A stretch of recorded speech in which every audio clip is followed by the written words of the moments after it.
car le FLN voulait donner de ses combattants l'image d'hommes résolus à aller jusqu'au bout, malgré les pertes, malgré les souffrances. Une image destinée surtout aux familles des recrues françaises.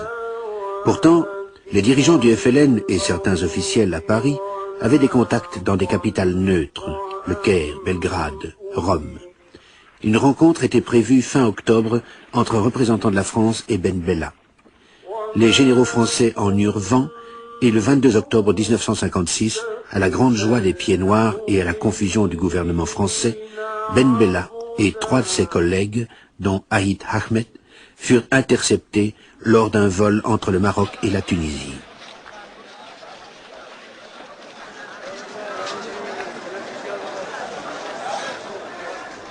I felt stupid to be caught like this. I tried to escape French police since 1945, and then I went on a plane direct to the prison. It was completely silly. I hate silliness. This hijacking has saved the Algerian Revolution from a big split.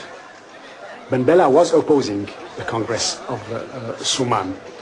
And if we were not arrested, I should say, things would have led to self-destruction of the Algerian movement.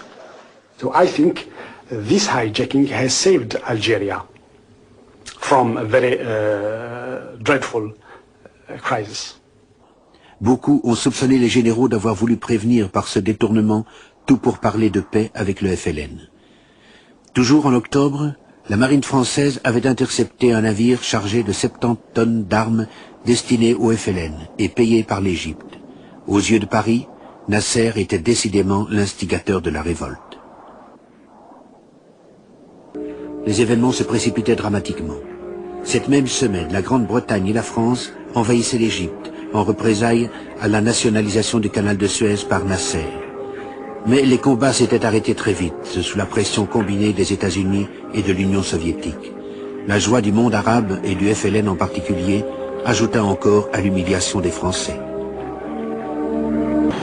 L'atmosphère à Alger, en cette fin de 1956, était tendue. Déjà de nombreux civils avaient été abattus en pleine rue. Les cafés des Pieds Noirs allaient devenir la cible des bombes du FLN. Le ministre résident réagit en confiant le maintien de l'ordre à Alger au para du général Massu.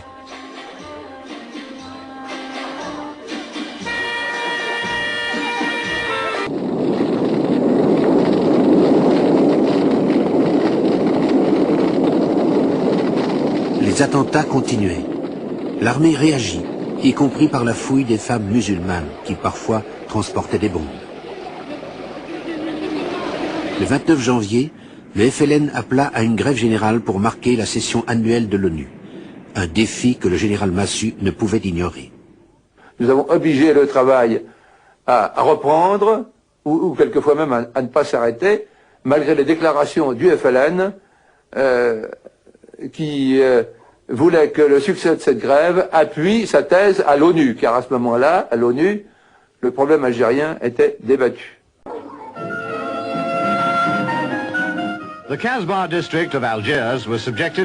À l'approche de Pâques et devant la menace d'une campagne d'attentats, les troupes françaises ont passé la Casbah au peigne fin. D'après les informateurs, un dépôt d'armes se trouvait caché dans cette maison vide. Au cours de leur fouille, les parachutistes ont finalement découvert la cache dissimulée derrière cette armoire.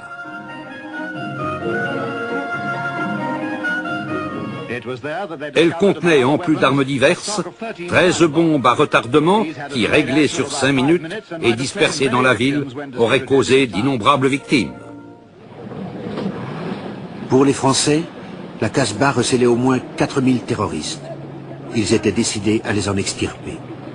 Pendant ce qu'on a appelé la bataille d'Alger au printemps et en été de 1957, près de 40% de la population mâle fut à un moment ou à un autre interrogée ou détenue. Dans la guerre menée par les terroristes contre la présence française en Afrique du Nord, le casino d'Alger, situé sur la Corniche, a été l'objet d'un attentat abominable. Une bombe a éclaté au milieu de la piste de danse à une heure d'affluence faisant 10 morts et 80 blessés graves. Le bombe de la Corniche, nous l'avons préparé le 9 juin, c'est-à-dire l'exposé le 9 juin à 7 heures du soir, à la dernière danse qui à l'époque était renommée la Cha-Cha-Cha. C'est un endroit de repère des ultras. En principe, ils étaient tous armés. Et c'est un objectif qui a fait beaucoup de victimes. Nous avons choisi l'objectif par rapport à l'époque du problème politique. Et on nous avait demandé de préparer un objectif très payant, même s'il est criminel, qui serait revendiqué par le FLN. Parce qu'on était acculé dans les instances internationales en ce qui concerne Melouza. Alors lorsqu'il y a eu la bombe de la Corniche, elle a été revendiquée par le représentant du FLN à l'ONU. Il aura dit en ces termes, oui, nous revendiquons, c'est un attentat criminel, nous le revendiquons, mais Melouza ce n'est pas nous. Et c'est un attentat qui a fait 200 victimes parce que la salle elle prenait 200 personnes. Nous avons été condamnés à mort suivant le bilan donné par eux, en dernier ressort, 23 morts et 81 blessés, graves et imputés. J'ai d'abord essayé de recruter dans le milieu qui n'était pas politisé au sens propre du mot. La plupart d'entre eux étaient mouillés, si vous voulez, et par crainte d'une dénonciation ou autre, j'ai puisé un peu dans le milieu, ce qu'on appelle le milieu de la pègre, si vous voulez, qu'on appelle communément la pègre. Ce sont des gens qui étaient les premières victimes du colonialisme, analphabètes, s'adonnant au jeu d'hasard, au prosélytisme, etc. Donc c'était des gens qui n'attendaient que le feu vert, l'heure pour montrer que réellement ils étaient quand même brimés par la France, etc., pour s'avérer. Donc je me suis entouré d'abord de ces gens-là qui ont répondu au premier appel. Et nous n'avions pas d'armes. Les armes, on les achetait, enfin on achetait quelques armes rouillées ou alors on déterrait quelques armes datant de 1942, de l'époque du débarquement anglo-américain en Algérie. Avec ces petits pistolets, ces couteaux, des armes de poing